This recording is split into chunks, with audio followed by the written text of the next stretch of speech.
Alors la première partie de la formation s'appuie sur 3 repères de formation. C'est une formation coopération, une formation développement et une formation méthodologique.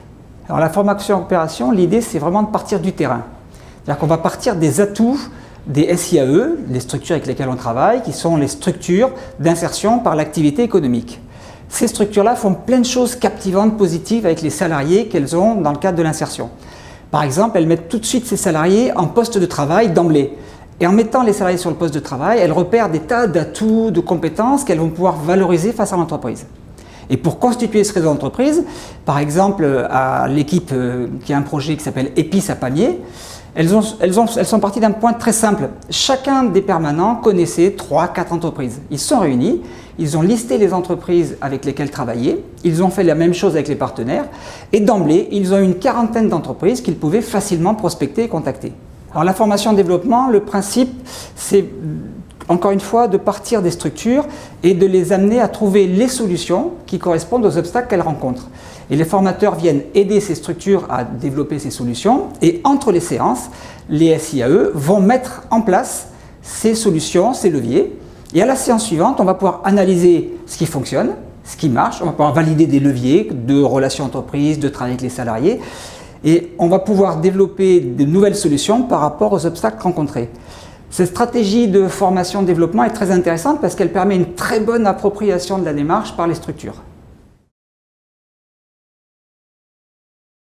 Ah oui, c'est important, c'est vraiment un projet d'une équipe globale, ce n'est pas uniquement tel ou tel salarié de la structure, ça concerne aussi bien le directeur que les encadrants techniques, que les chargés d'insertion, que les secrétaires, qui tous vont mettre en place des parties, des actions vers l'entreprise, vers les salariés. Ce n'est pas uniquement réservé à telle ou telle personne de la structure.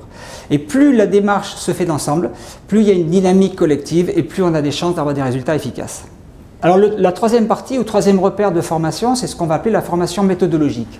Et là, pour nous, pas question d'arriver avec un plan méthodologique ficelé, clé en main, mais plutôt de poser des questions aux personnes avec qui on travaille et d'abonder, en fonction de leurs réponses et de leurs interrogations, d'abonder par des apports et des repères méthodologiques. Voilà, là, c'est une démarche intéressante aussi parce que cette construction se fait progressivement, se fait pas à pas. Donc en conclusion de ces 3 points, ce qui est très intéressant dans cette logique, c'est qu'on s'adapte au rythme de chacune des structures.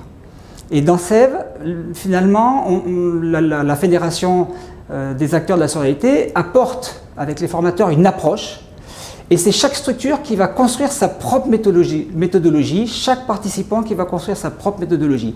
Et pour nous, c'est une condition clé de l'appropriation durable de cette démarche.